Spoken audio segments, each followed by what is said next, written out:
Welcome back to Mission Accomplished. My name is Michelle. My name's Garrett, and it is currently 10:30 p.m. Yeah, so I was gonna say this is the latest we've ever recorded an episode.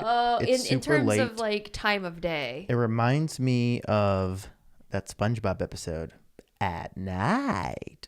You know what I'm talking about? At night. That's what this reminds me of. It has a different vibe doing this at night. I feel like we're late night talk show hosts, or like on the radio show hosts. You're listening to 101.7.3 The Smooth. The Smooth. The Smooth. I was looking at your little like patches on your face, and I think about how smooth your little chin patches are. So that's why I said The Smooth. We're The Smooth. We're The Smooth. Late night. And we're your host. If you're listening GK and MK to this podcast upon release, if you are, thank you so much. On a Wednesday morning, enjoy Wednesday our morning, late night you chaos. think we're gonna get this episode out on time? Yes. The last 3 episodes have been late. One by 2 days, and then mostly by an entire week. No, not this time. Anyways, guys, so we got a late night podcast for y'all. I feel like for most other content creators, this would be like a drunk episode. We don't even need to be intoxicated. We are completely sober. But let me tell you, we are tired. Let's just do a vibe check. What's today's topic? Let's tell them that first. So today's topic is going to be a few different things, but the centerpiece is going to be around stress, anxiety, and burnout. Oh, I don't want to talk about burnout. Okay, maybe not burnout. I needed a third thing to say. Okay. Do you? I think what you said was fine. We're going to be talking about mental health. Mental health. That's it. That's it. Yes. I've been wanting to do this episode for a while. It feels appropriate to do it during a very high stress week for the both of us, because I feel like all the things I would say when I'm calm need to be said to me right now in my stressed state. So I want to talk about it. What is your favorite dinosaur? Garrett. Pterodactyl. It's a good choice. Continue. I don't know. I like the flying one. I say good choice. Continue. It seems smart. It was evolved. Okay. Oh my God. Was that the word of the day? No, it actually, there is no. Was like Tyrannosaurus Rex or something? To be honest, there is no word of the day. Oh, no. I didn't even ask this week. I forgot. GK to 10K. I genuinely just thought, I want to know what favorite dinosaur. Oh, thank you. Yeah. What's yours? I really like the Stegosaurus. You know, the little plates on its spine are really cool. Anytime I do a forward fold and you can see the vertebrae like protrude a little bit, I think I'm a Stegosaurus. It's cool. Anyways, so today, guys, we're going to be our normal crazy selves, but also we're going to be tapping into some mental health. What's your favorite dinosaur, audience? Tell us in the comments. Favorite dinosaur. Oh my God, this podcast is so crazy. Like, y'all. Wait, can we talk about dinosaurs instead? The whole podcast is about dinosaurs. Are you trying to steer this in a different direction just because you don't want to talk about the topic? No. We could talk about mental health. I'm just thinking about it from a me perspective. What would I rather click on? Mental health podcast or dinosaur podcast? I probably would pick dinosaur. Do you disagree? What are you going to talk about? What do you know about dinosaurs? Not much. Do you think dinosaurs existed? Now we're talking about that. Yes, of course I think dinosaurs existed. Great. A lot of people in my hometown do not believe dinosaurs existed. Interesting. Why is that? The Bible, I think. I'm not sure exactly, but I remember I went to a summer camp when I was 10, and it was a religious summer camp. And while I was there, my camp counselor basically, in one of the lessons one day, said that dinosaurs aren't real and that fossils were placed there by the devil to test humans on whether they believe in faith, the faith of God, or I don't know, fall prey to fossils. I don't really know. And then I told my mom, and my mom was like, "You're never going to that camp again." That'd be a big brain play from the devil. It really is pretty big brain. Like the devil, I apologize if I'm offending anyone who truly believes that the devil placed fossils in Earth. But that is a long ass play. That's like from the Big Bang planning. All right, we're going to put some stones and rocks and bones miles down into the Earth's surface so that later we trick people into believing in dinosaurs and they go to hell.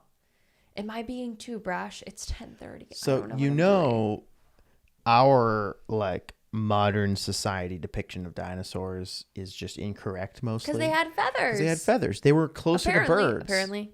We're not closer to birds. Which is just a fun fact. And I wish did the Jurassic Park franchise start reflecting that in their CGI renders, or do they still? I didn't see Jurassic Kingdom World. I don't know. Jurassic All I know is Kingdom, that Bryce Dallas Howard was running in heels. Yeah, but what were their dinosaurs like? I don't know. Bryce Dallas Howard knows. I don't. Yeah. You know what this does make me think of that I think is a really fascinating topic? Dinosaur eggs, because they're massive. Okay, go ahead. How religion has been a formative part of both of our lives, but in different ways, and how it's affected things. Whoa, are we talking about religion now? Because we were talking about mental health. And then I thought I successfully derailed us to dinosaurs. And now you're saying we're going into religion? Well, dinosaurs made me think about how there were so many people like in my high school and hometown that were like, dinosaurs aren't real. Like hardcore. I remember in sophomore year, world history class, our teacher, who wasn't a good teacher, he basically didn't want to teach. And so what he did was he divided the textbook up among the class and said each person in the class was going to give a presentation on each chapter of the textbook. Therefore, essentially, maybe this is galaxy brain play on the teacher's part. Each student taught a unit of the class based on their reading of the chapter. So the teacher didn't have to teach. Correct. And because very smart. I am very type A, I was like, I just want to get this over with. I'm going to do the first presentation so that I won't be procrastinating. I'm going to get it done. What's the first chapter of the world history book? Dinosaurs. The Big Bang. Big Bang. Big Bang, dinosaurs, all that. Wait. So. The dinosaur chapter is the Big Bang chapter? Well. Did they just do like the first? The first chapter of the world history book is pretty much like the Big Bang all the way up to humanoids. Mm-hmm. Is that the right term? Humanoids? Like cavemen. Essentially. Homo sapiens. Homo sapiens. So everything from the Big Bang all the way up to that. So like, you know, it covers a little bit of dinosaurs, a little bit of evolution. How do we go from a tadpole to a human being? So wait, were you taught that evolution didn't exist? Well, let me get there. Okay. So I'm like... Wait, you didn't go to a religious school growing up, right? No. I went to a public school. Mm-hmm. But just because of the nature of where I'm from in the South, highly religious, and I mean like very hardcore, like what you see on TV kind of stuff. So I was like, Mr. Smith, I would like to do the first chapter. And so I signed up for it and I started preparing my presentation. Then this other girl in my class who, you know, we were friends, but like we weren't friends. She raises her hand and goes, Mr. Smith, if Michelle's going to do a presentation on evolution, I just think that I should also give a presentation on what actually happened. And I was like, oh my God. Like, this was a class where we're like all here just to get the grade and go on. You know, it's not like a top tier class. It's like we're here. Most people are on their phones the whole time. What grade is this? This was sophomore year. So sophomore year, you're about to duel some chick about evolution. In presentation form. Presentation duel. So did she actually get to do a presentation? And this teacher, because he, obviously, as I mentioned from the beginning, is just trying to get out of teaching in the first place. He's like, yeah, whatever. So then I'm just like, okay, like, I guess we're both giving the same presentation. Oh, and then she does this. She's like, it won't count as my presentation. I'll do chapter 2 as well. So she was a huge grade grubber, huge teacher's pet. Oh my God, so many issues. But weren't you also a teacher's pet? Yeah. Not to that level. Girl. Oh my God. So doing two presentations. Did you win? Was there a winner? Okay. Was this like a duel, like a battle, like a presentation battle? We both make our presentations and both present them. And guess what? Back to back or like back to back on the same day. Who went first? I did. Okay. I think. I don't know. This is all really fuzzy. This was a long time ago. So we both present, and guess what? No one gives a shit because no one's paying attention. Because that's the class. No one's paying attention. Okay, but I have the important question. Who had the better trifold? There were no trifolds. It was PowerPoint. I said that. Who had the better PowerPoint? Me. The only reason why I assume there's a trifold because you I'll bragged tell you to me. why I had... No. You bragged to me all the time how good your trifolds were. The trifolds only come out at science fair. Trifold is only for science fair. Did and social studies fair. It's expensive and time consuming. A trifold's not that expensive. To Michael's. To do a custom print and design in Photoshop and then print it out at Kinko's on like the big sheet of paper that you can custom. Big paper for the trifold. So imagine a trifold backboard like you see in science fair. Oh my God, everyone is so bored right now.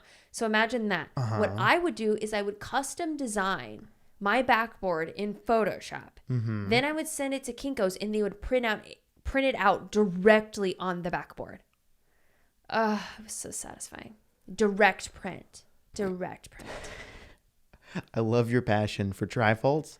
I told you I love printers. Garrett knows this. I love printers. Michelle loves printers. I love printing. That's another topic, guys. Printers seem like such an archaic technology because they have not caught up with the times. You know what I mean? What are you talking about? Printers feel so clunky and archaic compared to our smartphones and everything else. You just think printers would have evolved Excuse sooner. you, our brother printer can scan things directly to Google Drive. And after it's a couple weeks, it broke. And we had to have a printer guy come to our house and fix a printer. I don't want to talk about the printer guy. And then the printer guy falls down. We have to tell the story. Okay, this podcast is not about mental health, guys. I don't know what's going on. This is curing my mental health. Okay, so printer guy. So wait. Let me tell you. Let me start the story. We have a printer. It's not functioning anymore. What do? We called a man. No. I went on Google because found a printer man. I found a printer man because I was That's so sketchy. I was just so sick of this printer breaking. But you know, like those kiosks that you see in public that are like free iPhone fix, like, and you're like, who would ever go to that? That's what this guy was, but for printers. He had great reviews on Google. People were like, this guy came to my house. He fixed the printer instantly. After this guy, I do not believe that after meeting this human. I know. So, printer guy, and I have a small theory as to why he had good reviews. And you'll understand why when I tell this story. This man. False positive reviews. Ooh. False positive. So, he comes over, and it's a rare day in LA when it's raining. And so when he comes over, he takes his shoes off to be polite. And I don't know if you guys have seen on the channel like what our prior condo apartment looked like, but there were these like wooden stairs that would go up to this loft area where our workspace was. Henceforth, where the printer was. So he goes up the stairs, does some things to the printer, and the printer appears to be fixed. And I was a little skeptical because I was like, well, it was having some issue where it kept getting jammed. And I was like, well, I did what you just did, but I guess it's kind of working now, but I guess we're done. So then he charges me $150 for fixing the printer. And all he did was like reset it a few times and it was not fixed. And then as he's going downstairs, he slips because he's in his socks, falls all the way down the stairs, like freaking cartoon style, all the way down the stairs and lands at the bottom. And we're like, oh my God, are you okay? And it was this really bizarre display of threatened masculinity where he was like, literally laughing, I'm fine. I think I'm just going to have a bruised tailbone. Hope my back's okay. Like he would go from like laughing to like, could be serious, in almost this like weirdly threatening way. So, you know, he puts on his shoes and he keeps like offhandedly mentioning like, oh, don't remember me as the guy who fell down your stairs and broke his back, like kind of thing. Well, what was weird about it, it felt like he's done this before. Yes, it felt like he'd done it before, and it felt like it was to the point, guys, where I was like, this guy is he out to get me? Is he gonna like sue me or something? This is kind of weird because in the days to follow, he ordered like another part for the printer or something.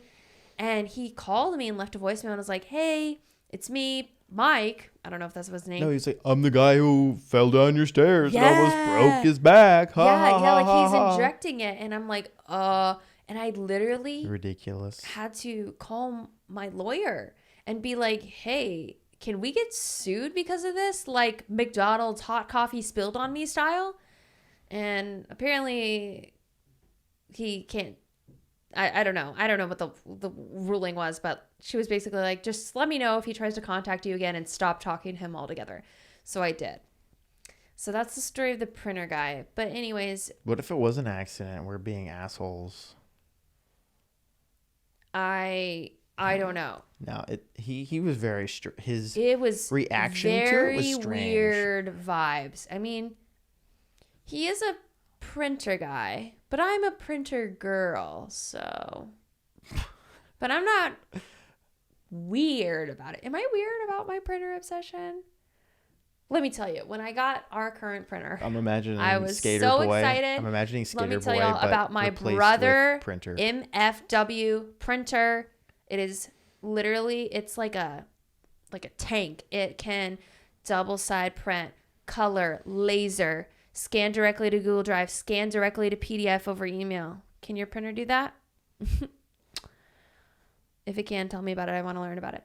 What were we talking about? Dinosaurs. Oh, no. That was a few steps ago. But yeah, dinosaurs are such an interesting thing because of the tie to religion. Like, I can't tell you. Like, you're looking at me like I'm crazy. Have you never met someone who doesn't believe in dinosaurs? Have you met someone who doesn't believe in dinosaurs? Not genuinely, no. Because how do you refute dinosaurs? We have proof. I'm telling you. Like, it's not the dinosaur theory. It's there like are people potentially listening to this podcast even who believe that fossils are the work of the devil. Okay, I don't know. I don't not believe that, but I think most people agree that dinosaurs existed. I mean, oh yeah. Oh, speaking of the presentation wars. Are the bones fake? Like in museums? They think that. Well, that's dumb. I'm sorry. Dinosaurs No. are real. I think that people think like the physical material is real. Like it's not manufactured in a factory, but it was placed as a dupe by the devil. I could be wrong. I feel like I'm saying many things that are inappropriate right now. How much mental gymnastics you have to do to convince yourself that makes more logical sense? Yeah, but then also think about let's talk about the pineal gland in the brain for a moment, okay? Oh, great. We're going on science tangent. I did read The Spirit Molecule in high school when I was curious.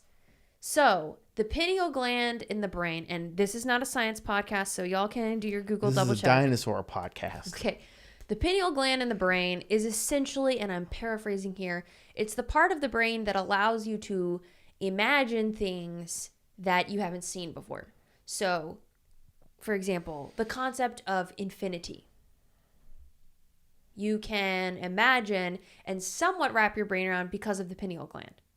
Yes. Same with the concept of God, if you believe in God, and in parts of your imagination. So The Spirit Molecule is a book where it talks about like DMT and how if you take DMT, okay, we're not going to talk about DMT. But what I'm saying is there's a lot that is just crazy about Earth, you know? Like, no human alive has seen a dinosaur in the flesh. No human alive was there for the Big Bang. Yet, you know, science obviously points us in the direction that those things are likely to be true. But isn't it crazy how, like, so much of the reality we live in is assumed upon things that we have not necessarily experienced ourselves? Sure. Dude, this is some big brain stuff. Are we still talking about dinosaurs or are we trying to talk about mental health? What? Have we given up on that topic? Okay. I don't think it's appropriate Guys, for us to go from dinosaurs to... Last week, I had my first appointment with a psychiatrist. Well, that's a great segue. So, Michelle, tell me about that. God. So, where do I begin? Okay, first of all, what brought upon that? Like, what brought this up? Why is this happening? Well, I have been going to a life coach therapist for 5.5 years now. At least once, if not twice a week. And her name's Jody. She's awesome. I talk openly about her all the time. She is someone I credit for a lot of the success I've seen and happiness I've been able to enjoy when I am. And she's amazing. About a month ago, I would say, is the worst my mental health has been in a while, as you know. It was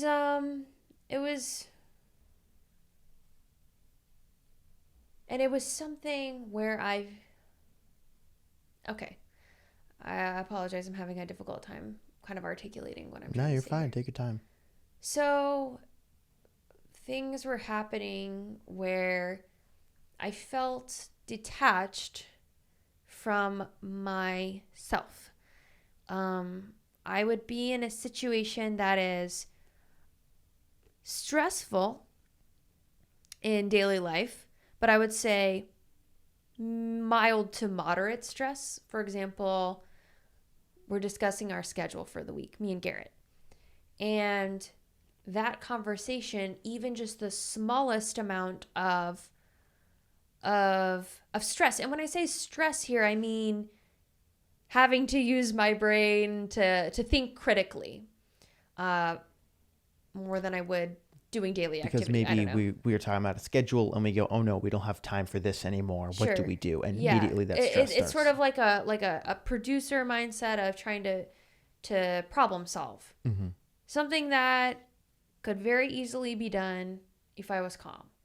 And for some reason, anytime a glimmer of that type of problem solving was required of me, I would have a very strong emotional reaction where I would start sometimes hyperventilating, crying,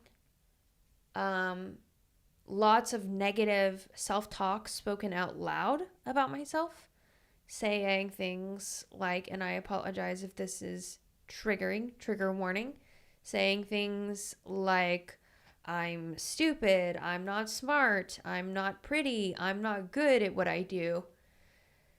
And it was sort of like I would be watching over myself and I would look at myself having this emotional reaction and in my brain be like, what are you doing? Everything is going to be okay. Just keep it together and breathe. You need to keep breathing. You're fine. And my brain would be very, very procedural and very calm. And my body would be very anxiety ridden. And it's the first time in a while where I've had a continued period of anxiety in a predictable cyclical pattern where I would have one of these emotional attacks, I'll call it that. And I would know afterwards I'm feeling good, I'm feeling better after it passes, and I would know in my head this is going to happen in 48 hours. Almost to a T. Every 2 to 3 days, always. And I was getting frustrated because I'm putting extra pressure on myself because it's sort of like, in Monsters, Inc., where they have the counter that's like days since last accident and they reset it whenever there's an accident. I felt like that. I felt like I was just like, how many days can I go without an accident kind of thing? And I didn't like living that way. And if I had to assume, well, then I took this thing called I think it's called a stress test. And there are different kinds of stress tests, but this one in particular asks, I think, 150 questions. And it's a checklist of stressful life events, positive and negative. They range from I got married, to I got engaged, to I had a disagreement with a family member, to a death in the family, to I'm moving, like just like anything. And a lot of these are positive. Like moving was a really positive thing for us. Getting engaged was a really positive thing. But those apparently are also, they add to the volume of kinetic energy of stress.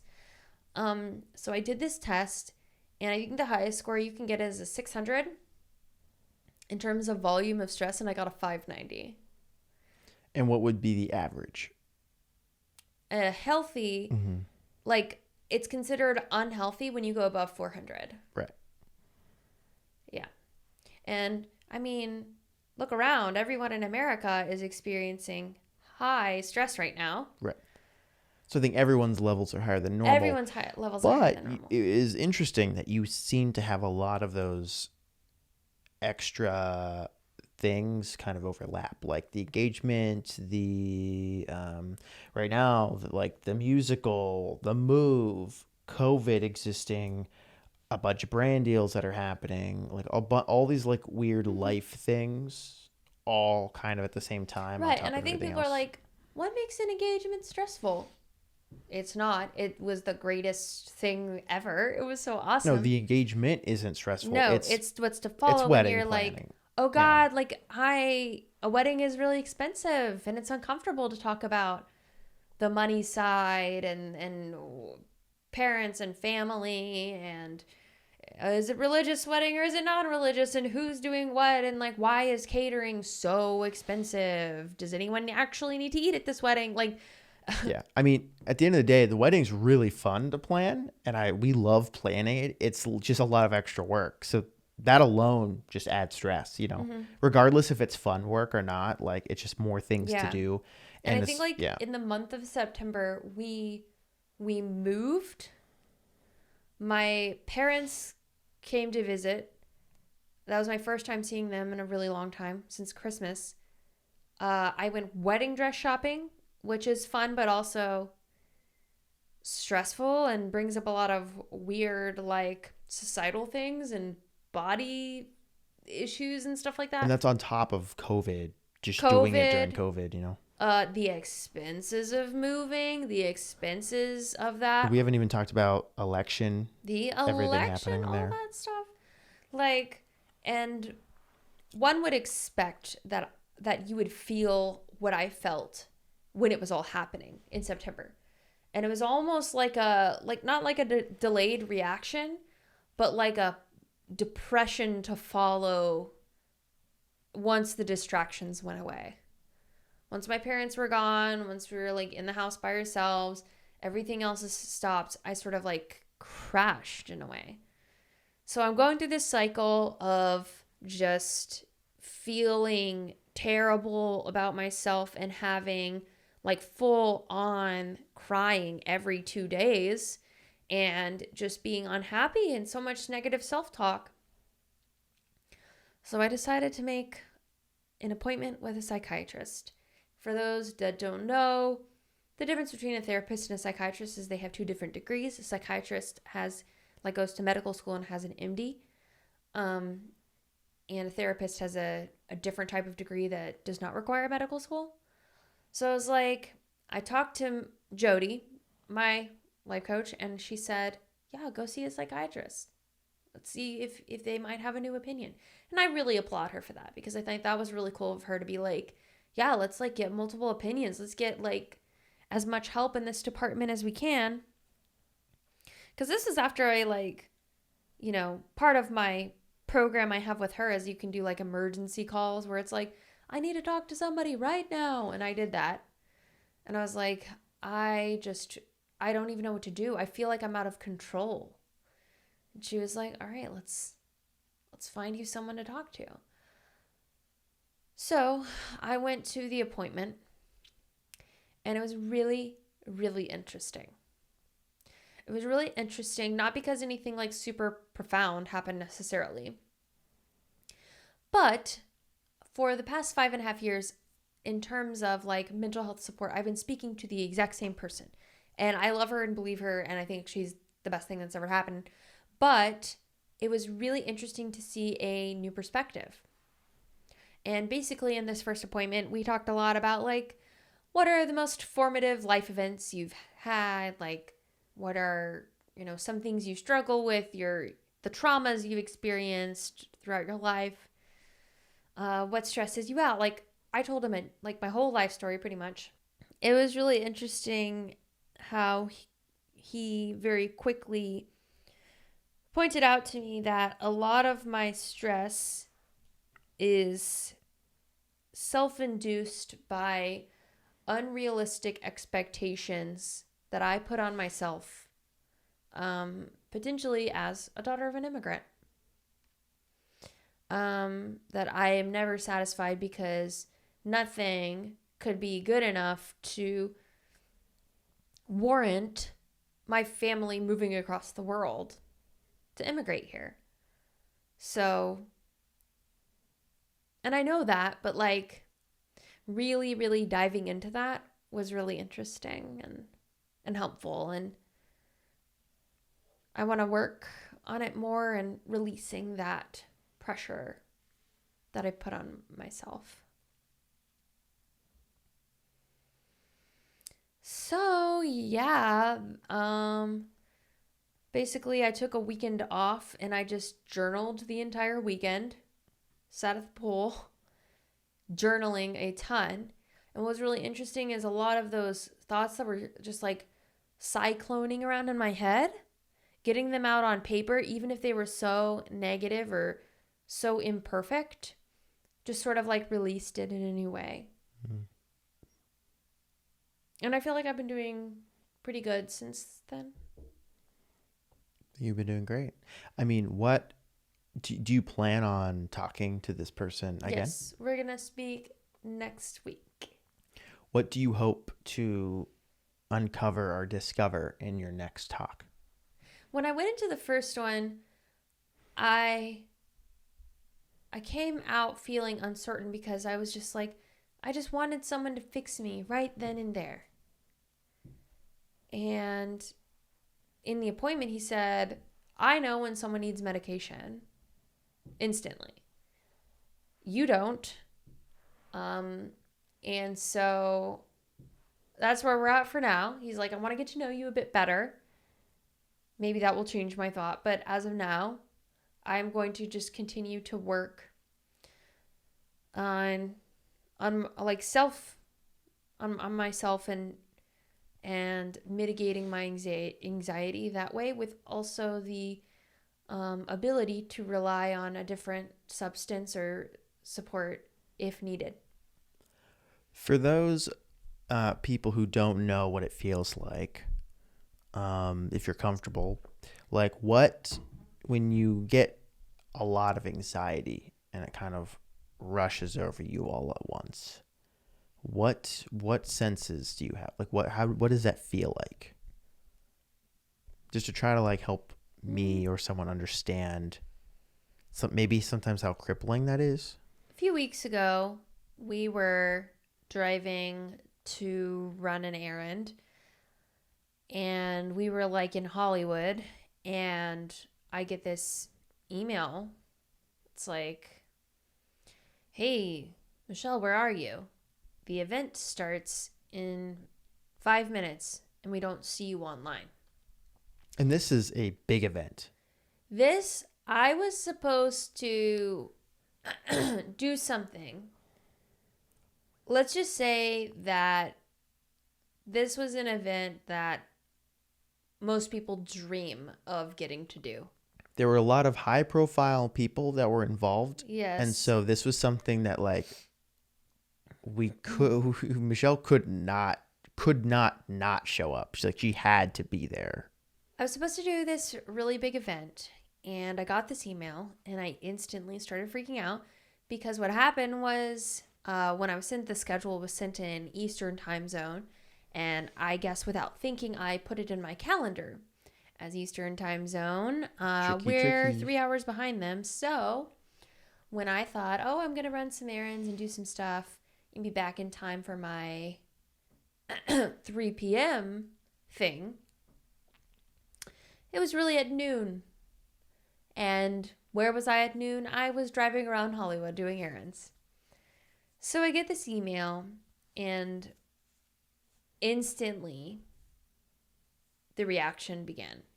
So wait. So when you got the email, you discovered that you were very late to this event. I was about to be late. Right. But by the time you would be able to drive home and get ready be late, for this Zoom call appointment thing, you would have been very late. Yes. Okay.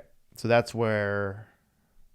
is what caused what you're about to explain. Yes. And to further reemphasize, if any of you had this opportunity and got this email and were late, you would understand. It was sort of like realizing you slept through your final exam nightmare, but in real life, times a billion. So I'm driving the car and Garrett's there, and instantly I started hyperventilating, kind of like shortness of breath, like just trying to breathe. And my head started like shaking and vibrating, or at least it felt that way, and my back went numb. As I'm driving the car. It was dangerous. And then I said, hey, pull over so I could drive us home. And then I said no, because we're going to be late. I'm going to be even more late. So I'm like crying. I can't breathe. I can't speak a sentence. And I think the worst part of it is that it's like there's this other like shoulder devil that comes out. And it's just all the negative self-talk. And it consumes my voice. And it's like I'm driving, my head's vibrating, my spine is numb. I'm hyperventilating, and I'm saying to myself, I'm so stupid. This is all my fault. There's no one to blame but me. I put the wrong time in. I'm a terrible creator. I don't deserve this opportunity. I don't deserve this. I don't deserve anything. And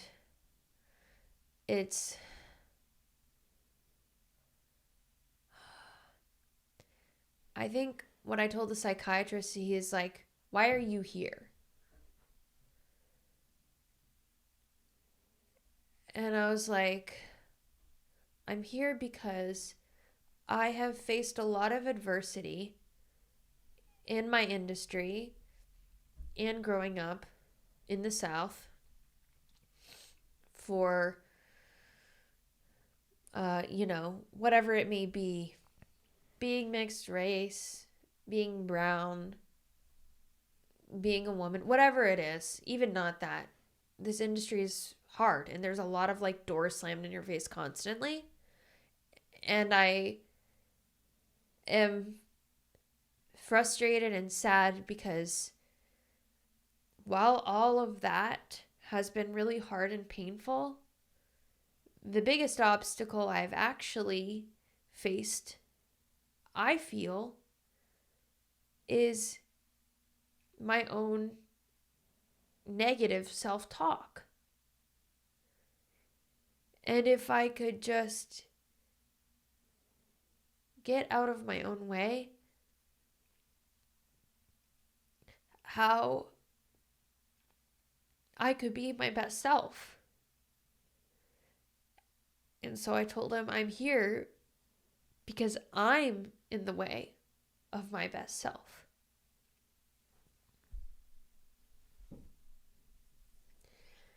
And that's just like a shitty feeling. Like all this other stuff like that both of us have had to face in our industry is absolutely maddening. It's unfair. It's sexist. It's at times racist that we deal with in entertainment.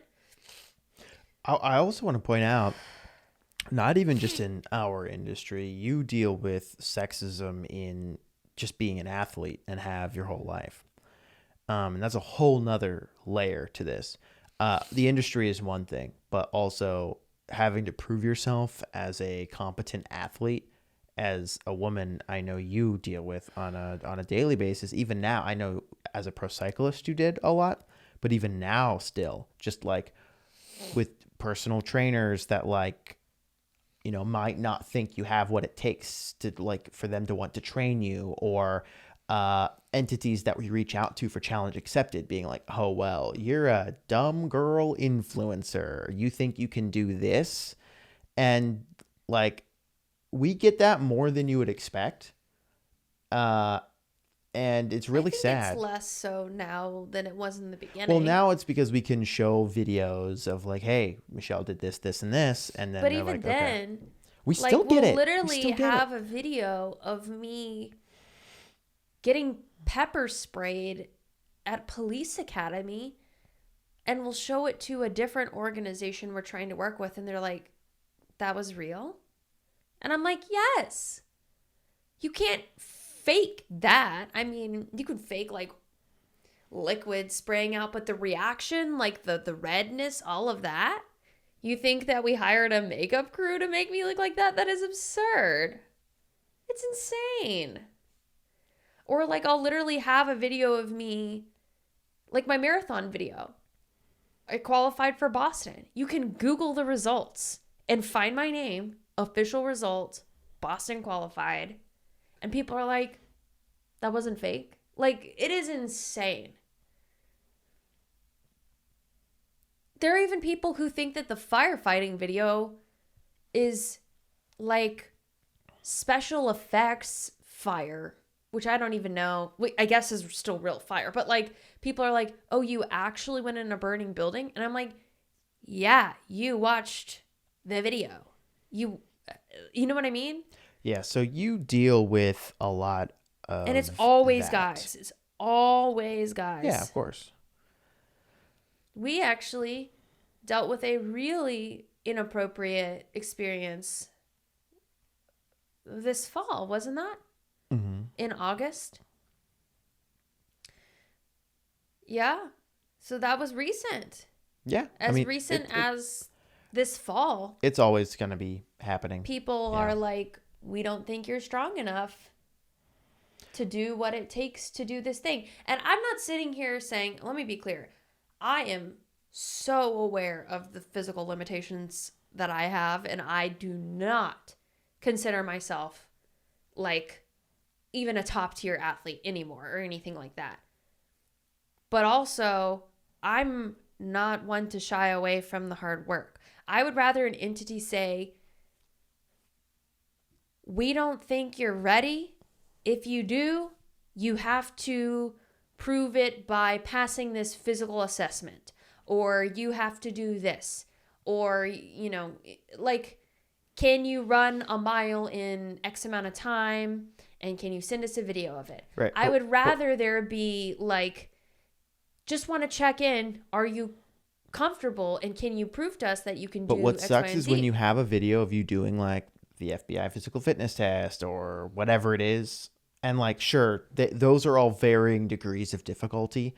But what's annoying is when they ask for like, well, do you know about this test and that you need to be able to pass this? And we have like recorded proof of you passing this test, and them just either not believing it, like you were saying earlier, or being like, okay, well, ours is even harder than that. Like, to everybody, everyone's test is the hardest. For some reason, anytime we reach out to an organization, they're like, oh, you did police academy?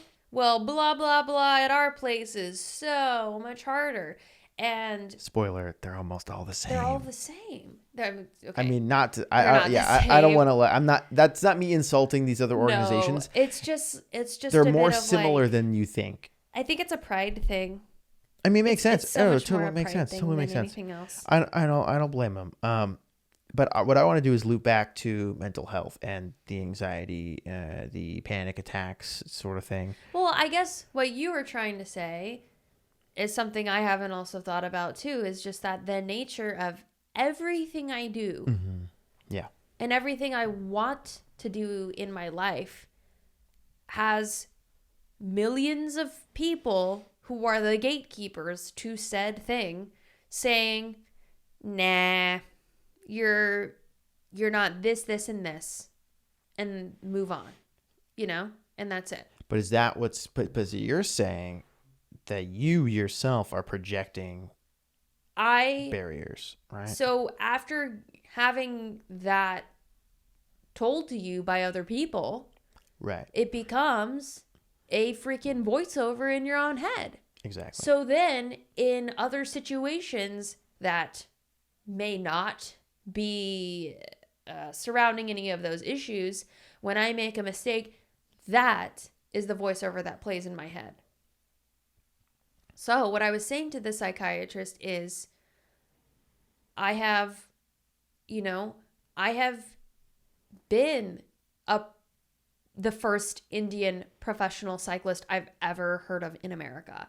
I have done this. I have overpassed like so many people's incredibly low expectations of me. Now, and yeah, those people might still be the gatekeepers, but if I can just get rid of this negative self-talk, I'm unstoppable, I think. And I think that's with anyone, honestly. No, that's not to say like all of these barriers are always in the way, and there's some major systemic issues that need to be undone in specifically the entertainment industry. So yeah, but like, I want to have the mental fortitude that if I don't get a call back in an audition, I can say, I did the best work I could. Moving on, you know? I don't want to sit there and worry about what they think of me. It's just a waste of time for me at this point. And it's not a waste of time to feel that way. I think it's very valid to feel upset when a door is slammed in your face. My problem is that I let it overpower me. And you see this. If I get a bad email or something or negative news, it changes the whole day.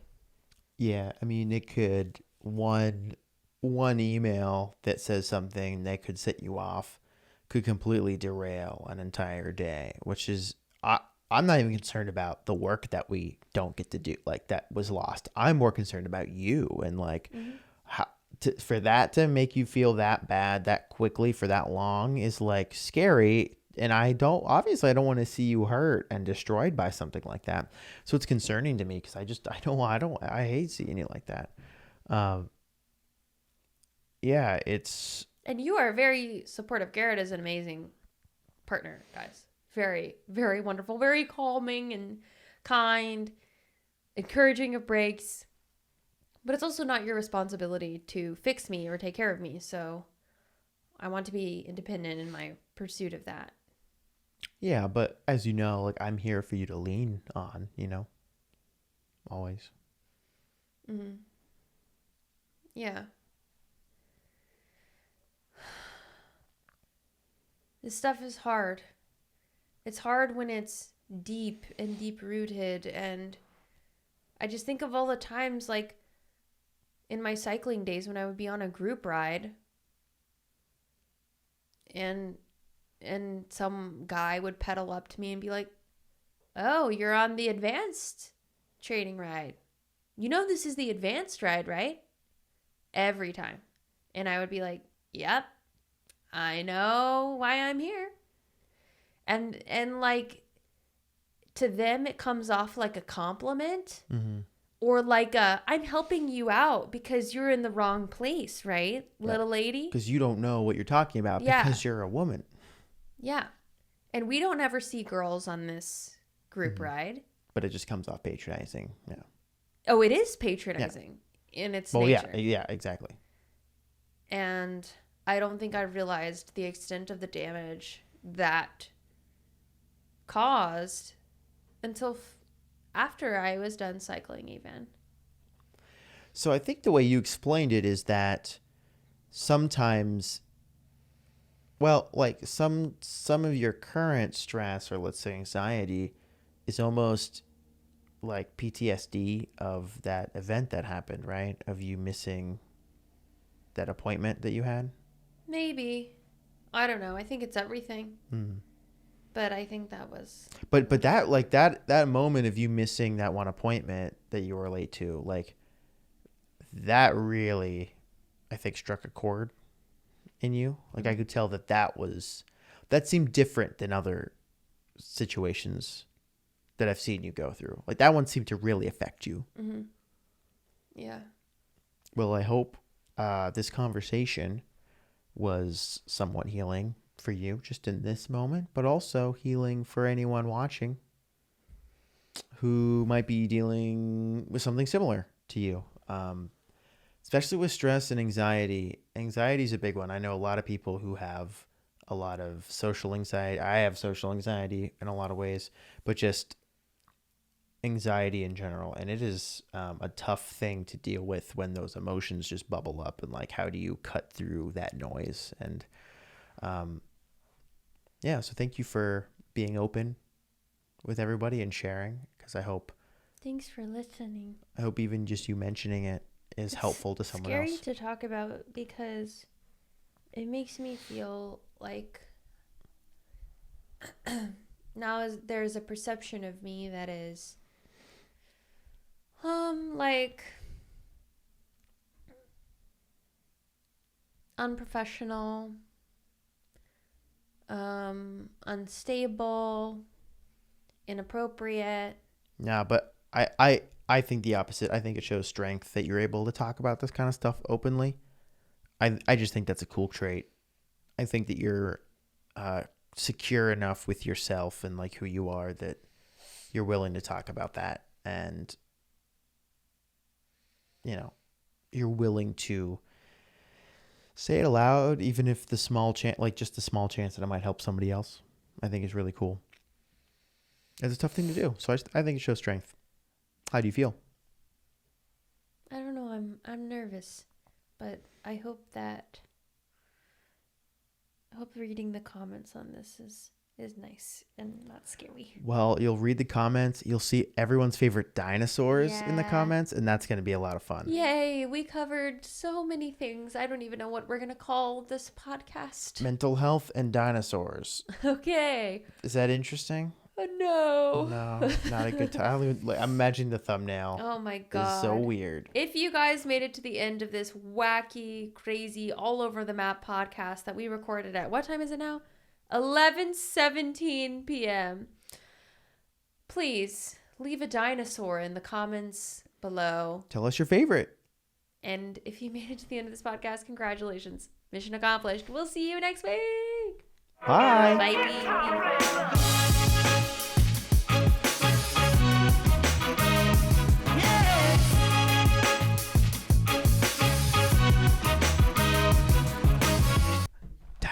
Dinosaurs are so cool. Dinosaurs.